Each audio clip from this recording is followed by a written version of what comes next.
Welcome, everyone.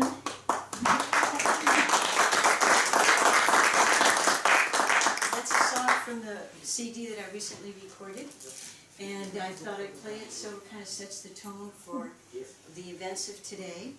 We're going to be celebrating dreams and incredibly interesting accomplishments. I'd like to introduce you to the Honorable Charles Reed Bishop and his beautiful wife, Princess Bernice Pawahi Paki Bishop. Now, I created this little book that, from very good sources, that I'm going to read to you about their lives. So, this intriguing saga begins with the birth of a native Adirondack infant, born in the winter in the toll house on the South Glens Falls Bridge. He was orphaned at age 4. He became a young man on his grandfather's farm and foundry in Caldwell, now called Lake George. He adventured to Hawaii.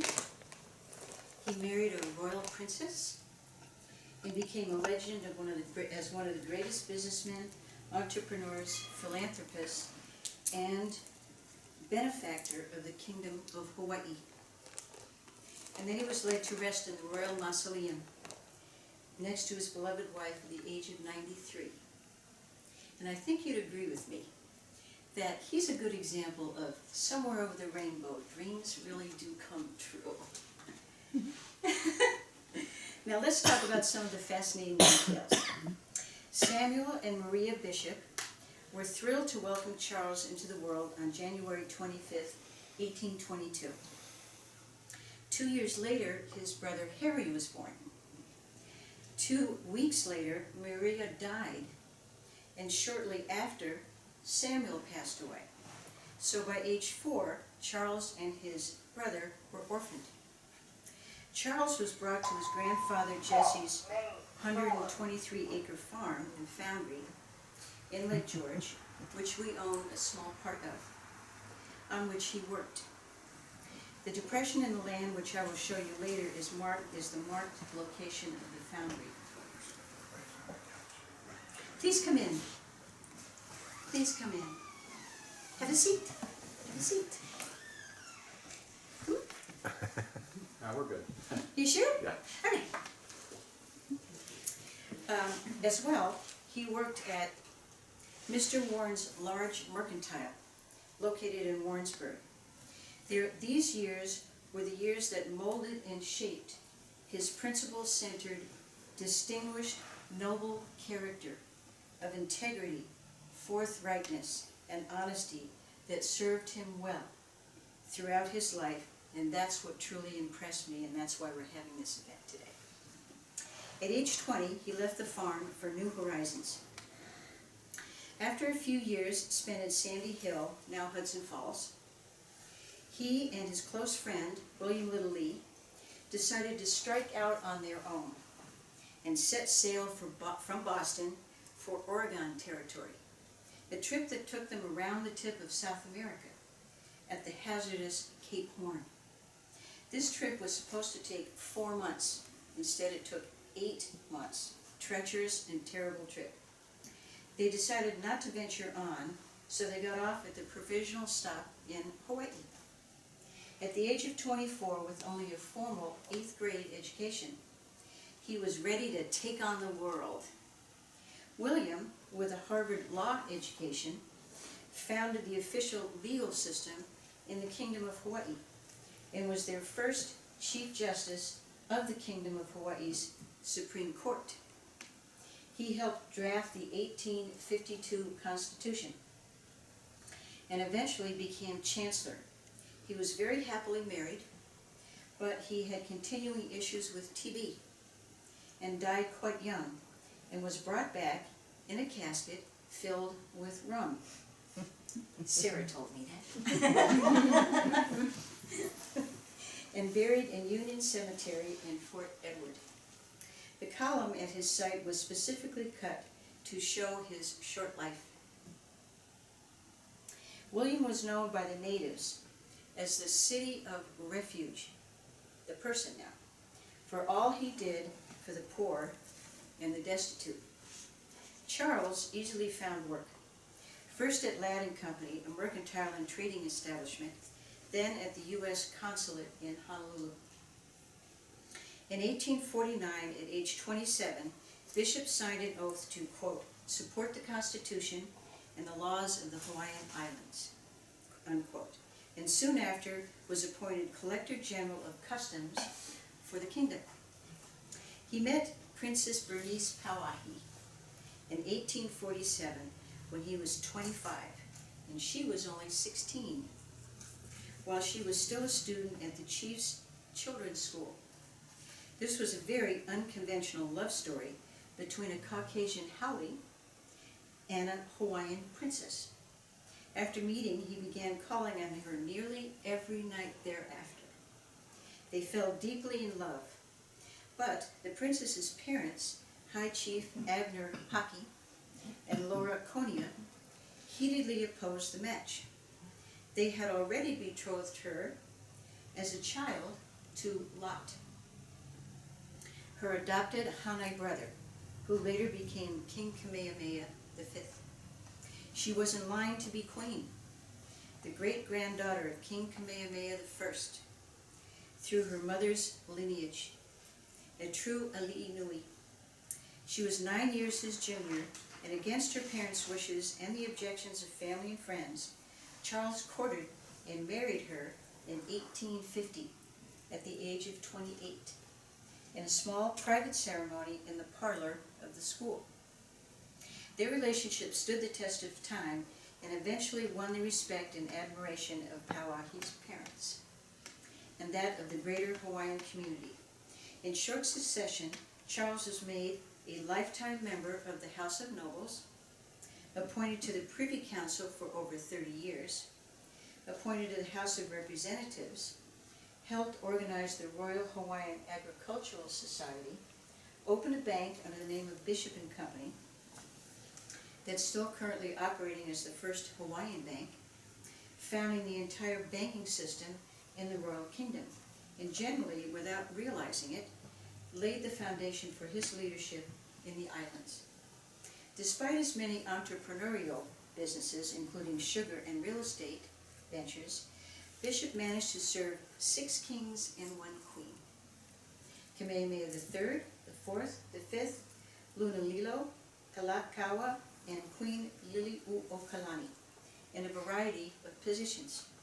Bureau of Immigration, Foreign Minister, handling treaties with the United States, France, Germany, Austria, Denmark, and Russia.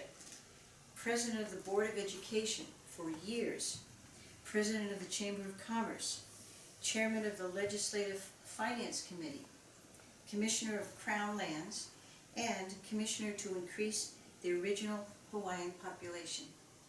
Foreigners had devastated the islands with previously unknown diseases. He also sat on the boards of numerous charities and donated generously to Hawaii's schools, churches, hospitals, and social welfare organizations.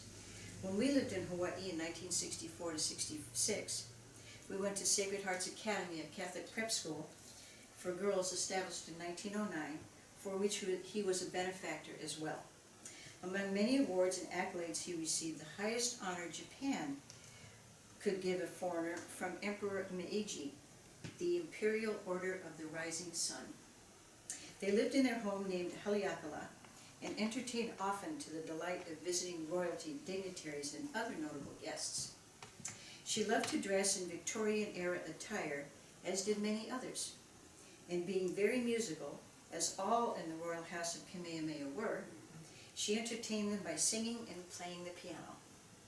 They were beloved by all, and time spent with them was always, always treasured.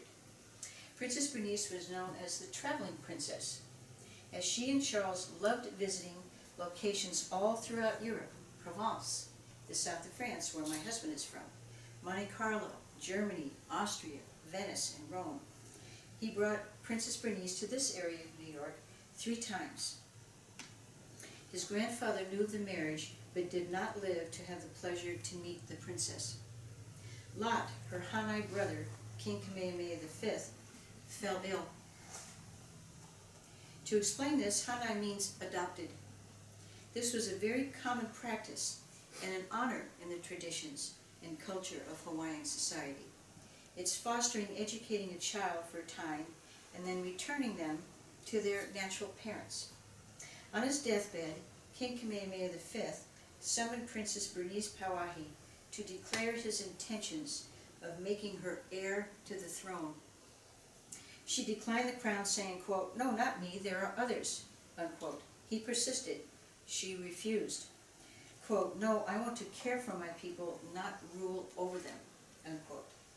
The princess, who would be queen, rejected the throne for the love of her people. 1 hour later he died, having named no alternative successor.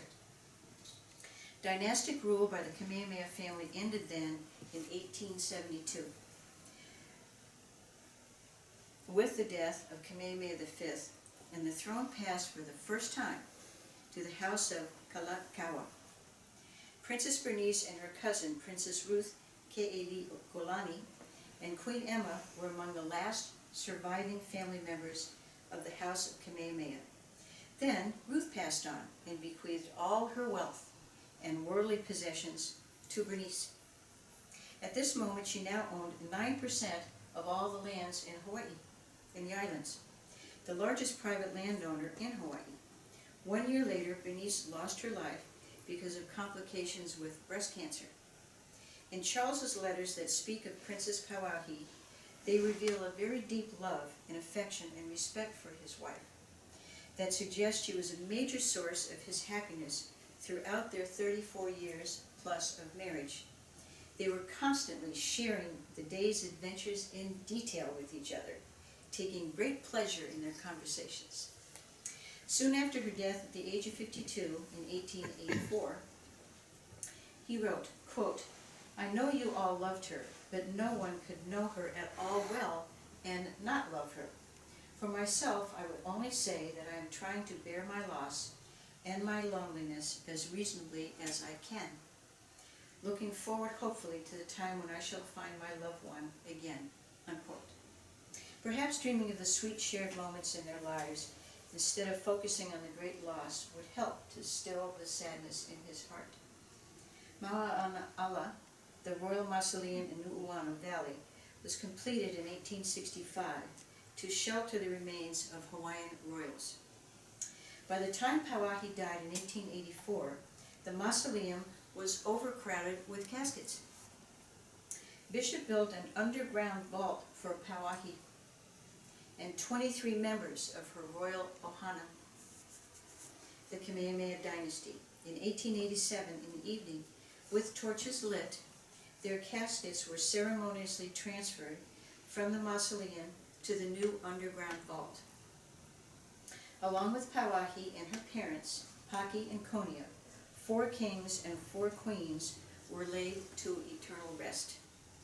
In her will, Princess Bernice Pauahi bequeathed the majority of her estate to the establishment of a school for Hawaiian children, educating in, quote, English, teaching them morals, and making them good and industrious men and women, unquote. Charles Reed Bishop was the driving force that brought his wife's wishes to fruition. Bishop, as one of 5 trustees who she selected to manage her estate and co-executor of her will, set in motion the process that resulted in the establishment of the Kamehameha schools in 1887. Because Pauahi's estate was basically land rich and cash poor, Bishop contributed his own funds.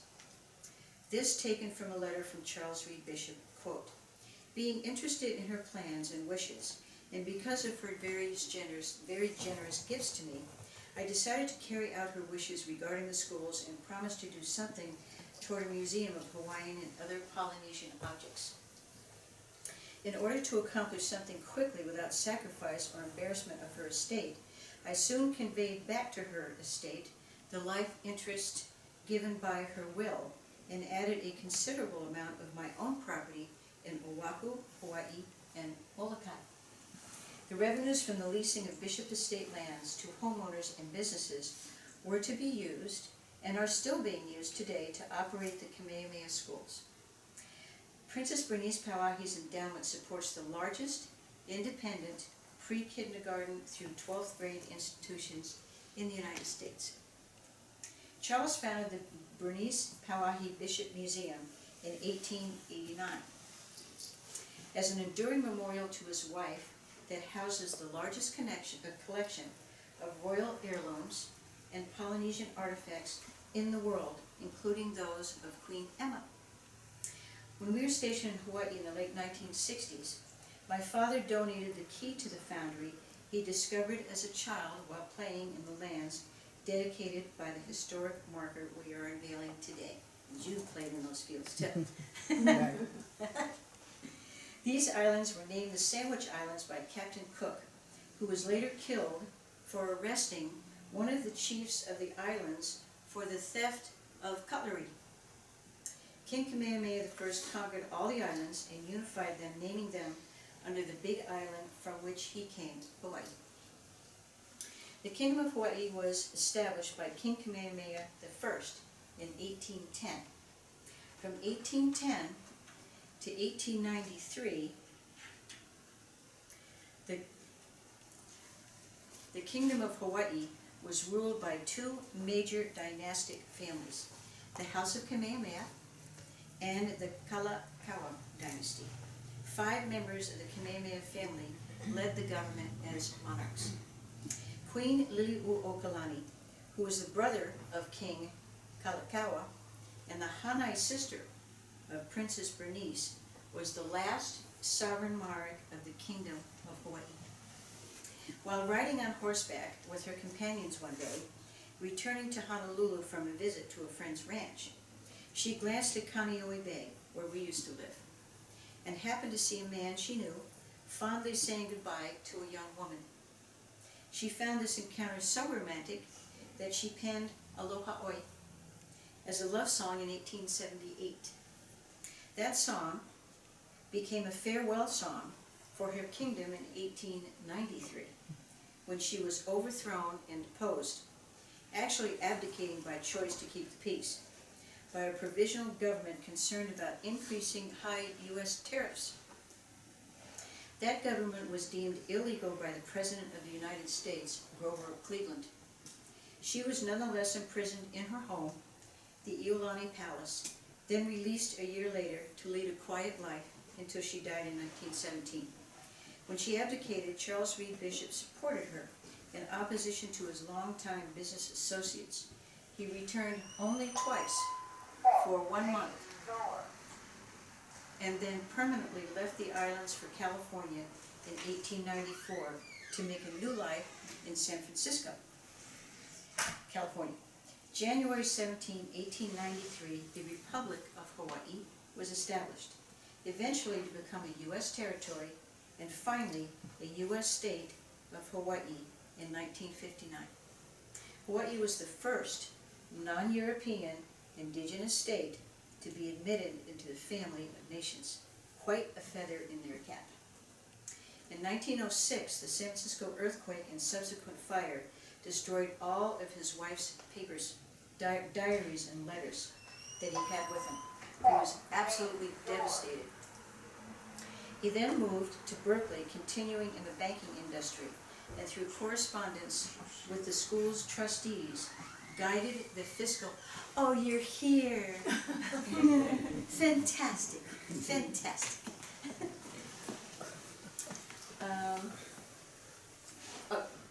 He then moved to Berkeley, continuing in the banking industry, and through correspondence with the school's trustees, guided the fiscal and educational policy making of the school facilities in directions that reinforced Pauahi's vision of a perpetual educational institution that would assist the Hawaiian children and help them succeed here when it's so nice outside. in life.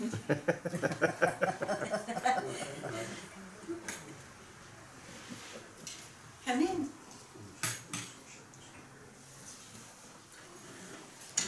You have a seat right here. Hi. Oh, I sit down on them and get up. There's a straight back chair over here, 2 of them. Yes, sir.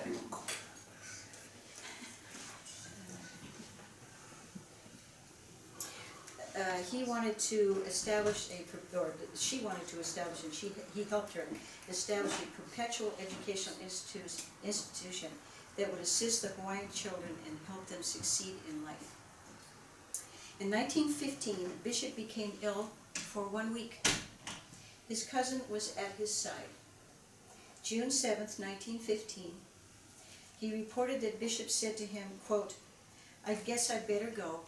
Goodbye," unquote. Simple, right? Then quietly took his last breath. Charles was given a ceremony reserved only for Hawaiian royalty. The waving of kahili, or feathered royal standards, took place. The old name chants of the Kamehameha family were chanted. The vigil or watch continued throughout the night as thousands paid their respects. Only one other time in the kingdom had a Caucasian haole been so honored. That was 80 years before, to honor Mr. John Young, who was friend and advisor to King Kamehameha the Great and husband to his princess niece, whose daughter, Emma, would later marry King Kamehameha V. Bishop was now eternally reunited with his beloved wife in Mauna Ala in the vault of the Kamehamehas in Nu'uanu. His urn was placed upon... Oh, pardon me. Thank you. His urn was placed upon Princess Bernice's casket, and the crypt was then permanently sealed. A year later, a stone monument was erected adjacent to the Kamehameha tomb to honor the life and memory of Charles Reed Bishop. This was necessary as there was no more room to place his name on the tomb itself. This monument was inscribed, "Builder of the State, Friend of Youth, Benefactor of Hawaii. His ashes rest in the tomb of the Kamehamehas," unquote. The Bishop estate is currently worth $6 billion, which allows for the perpetual continuation of all his projects and institutions that honor the Hawaiian people and his Princess Bride. The burning passion and devotion that flourished through all that they did shines as a beacon of strength, commitment, and resolve to show others what is possible when dedication meets purpose and purpose meets path. The need and pressing desire to improve the lives of Native Hawaiians was a constant and foundational thread that was woven into the fabric of their lives and brought them to persistent action. Charles Reed Bishop was an unceasing force for good in the world, serving and giving with a nobility of character few possess. The Royal Hawaiian motto, quote, "The life of the land is established in righteousness," unquote, is a philosophy he incorporated in his everyday activities. Listening to his words of wisdom, we take heed. Quote, "So long as we are in the right, we may reasonably trust in God for his help. Let us always try to be in the right," unquote. A hero is an ordinary person who responds to challenging situations in extraordinary ways, setting noble goals, dreaming and reaching for the stars, committing oneself to worthy tasks, enduring and persevering, serving and inspiring others. This was Charles Reed Bishop, who has left us with a bountiful legacy of honorable deeds and worthy and extraordinary achievements. Truly an enchanting public spirit that endeared him to all, and whose memory lives on in the heart of Hawaii. Today we honor him, his dreams and his extraordinary achievements, and with this historic roadside marker. I'd like to play one more song for you. It's from my CD. And I'd like to think about the dreams that you have in life, and that we all have inside us the potential to achieve them for ourselves and for others. So hang on just a minute.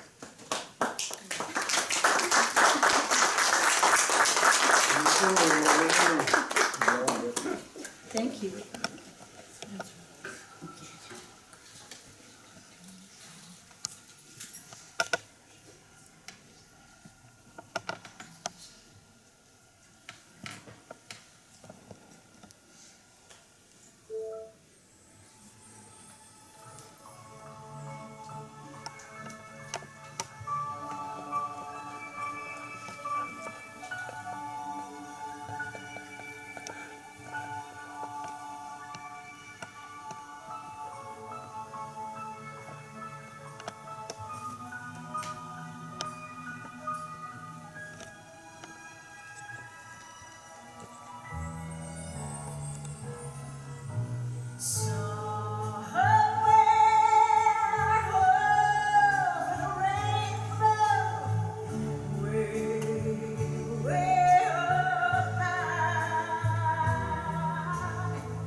Self-reflection interlude.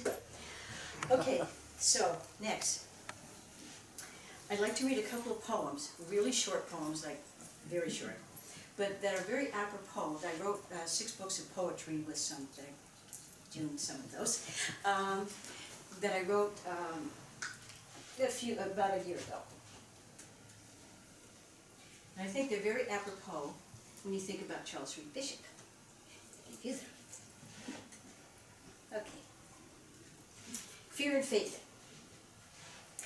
What tales has he, our wondrous wanderer? Today a tale of the true inspirer, of destinies traveled and dreams not forsaken. giving strength to his journey, and so will awaken. All that we need and all that would serve on our own path of discovery that we should observe. Be not afraid, for your treasure lies between your faith and fear, not otherwise. Victory sought can be victory attained as long as you conquer and always maintained the balance between these two doctrines of life. One leads to joy, the other to strife. Thinking about Charles V. Bishop always, and ourselves. Miracle. Nature creates a million miracles, but you are unique, and so say the oracles. Specialness is our grand inheritance, cherished without a hint of arrogance. All that we have and all that we are should never be squandered both near nor far. Respect the divine in all whom we meet, and never make others feel small that you greet.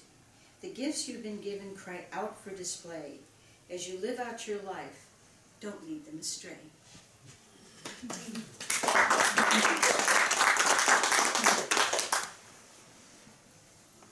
A handful.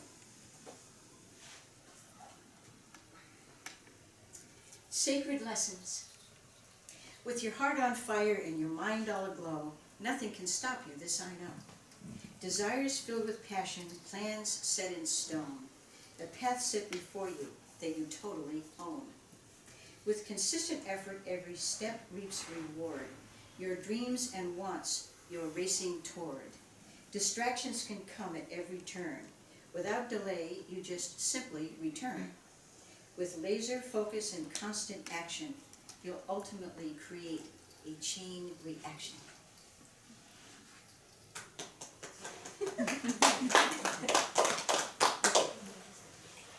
This is looking at ourselves in the mirror every day.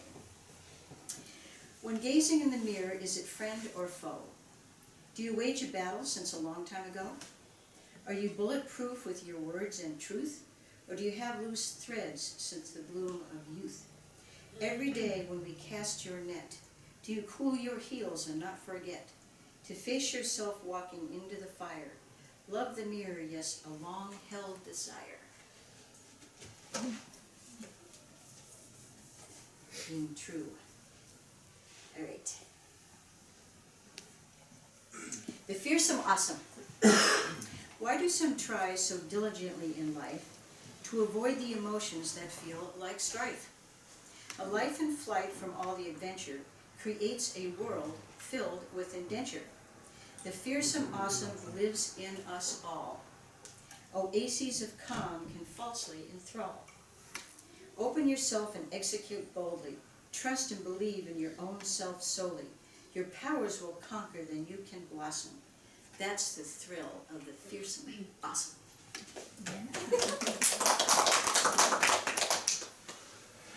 Just a few more.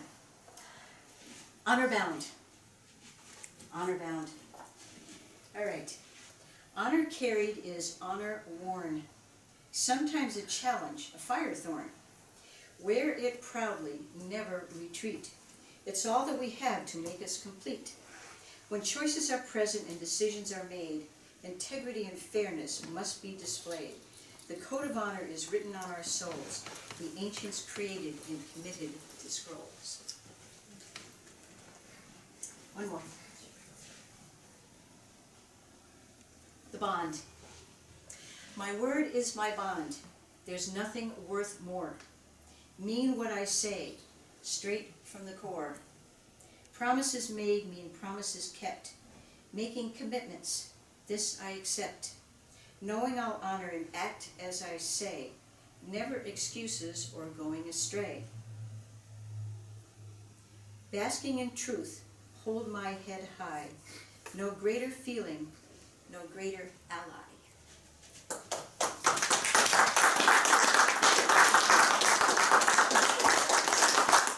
Okay, I'd like to thank a few people formally. And she left. We'll have to come back to her. Okay, I'd like to thank Marissa Moratori for helping me get started on this project, and Jim Martino, who installed our marker for us, very specifically, which I loved. Susan Hughes, and then we'll get to her in a minute. I'd like to thank my beautiful husband for helping me with all of this and supporting. He's downstairs getting food lined up. He'll be hosting our reception downstairs. And I'd like to thank Jimmy and the Pearls of Paradise that are going to entertain us a little bit today with some Samoan, Hawaiian, and Tahitian songs. Yes. Mahalo nui loa. Thank you, thank you. Kayena, I'd like to thank, who, well, she's an entertainer like he is, and they played in the same place. I'll get right back to Kayena. I'd like to honor my Aunt June Terrell, this beautiful lady right here, who's just celebrated her 91st birthday, and she owns lands, owned lands till about a year ago, quite a large number, 70 acres or so, wasn't it? That were part of this farm and foundry. And then my cousin Jimmy, also, Jimmy Farrar. John Farrar, sorry. I'm thinking about you next. John Farrar, who also owns lands.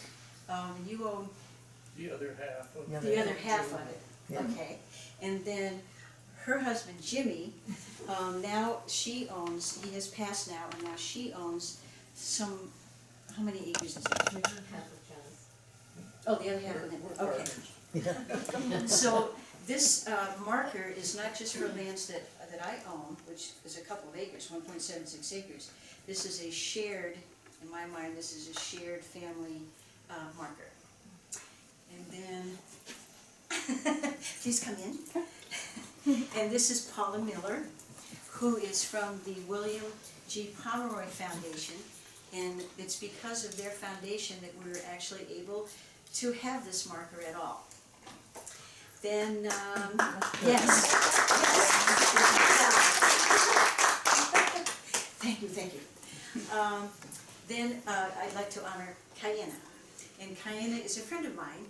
And, Kayena is a friend of mine. And my aunt gave me this book, which is the first book, which is Heart of a Hero.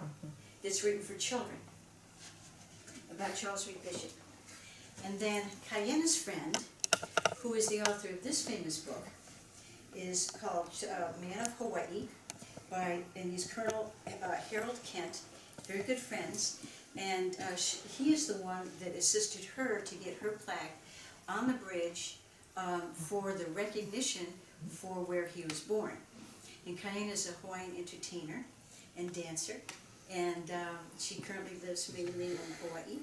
And she is very active with a group, a civic group, that's called the South Kohala, did I get it right? South Kohala Civic Group, Civic Club, and their charter really focuses on having preservation, sustaining the Hawaiian lands, the fauna, flora, the culture, and the language. So she's very active today in all of this.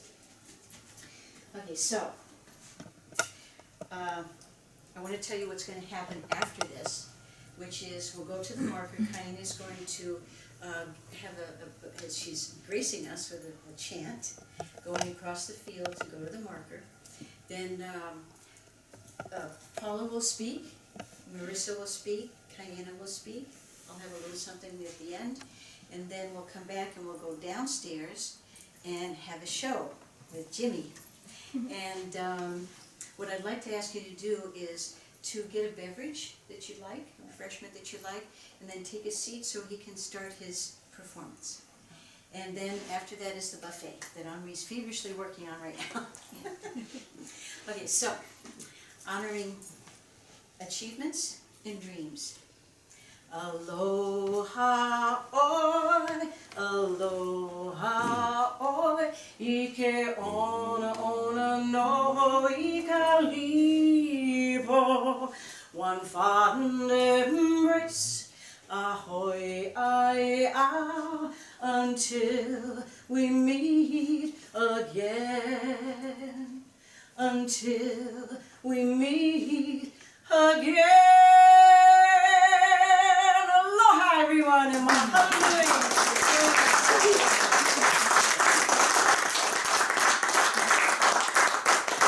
Let's go on to the other mark here.